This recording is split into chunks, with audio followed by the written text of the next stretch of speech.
ইতিমধ্যে আনুষ্ঠানিক ঘোষণা কালি ভাৰতীয় জনতা পাৰ্টীয়ে বিহপুৰীয়াত মোক প্ৰাৰ্থী হিচাপে কৰিছে।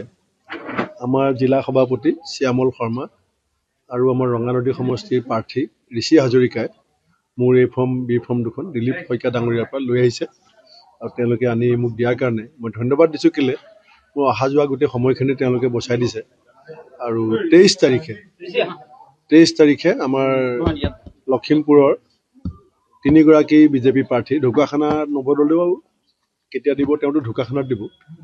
মই ঋষি হাজৰিকা আৰু মানৱ ডেকা আমি 23 তাৰিখে আমি দিম বুলি পেলাই ঠিক কৰিছোঁ। আৰু এতিয়া আমি ৰঙানদী প্ৰাৰ্থী ঋষি হাজৰিকাক আমাৰ বান্দৰদুৱালৈকে আগবঢ়াই দিম।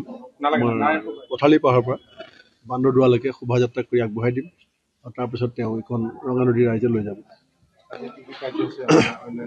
আজি প্ৰথম কাৰ্যসূচী ঋষি হাজৰিকাক আগবঢ়াই দিয়া ৰঙানদীলৈ, কাৰণ মই ৰঙানদীৰ ৰাইজক সেৱা কৰিম বুলি কৈছিলোঁ আৰু ৰঙানদীৰ ৰাইজে মোক কৈছিলে যে আপুনি আহক আমাৰ লগলৈ। গতিকে মই যেতিয়া বিজেপি দলৰ নেতৃত্বৰ সিদ্ধান্ত মতে বিহপুৰীয়াত আহিছোঁ, গতিকে মোৰ নিজৰ ভাই ঋষি হাজৰিকাক ৰঙানদী আমি সকলোৱে সহায় কৰিম।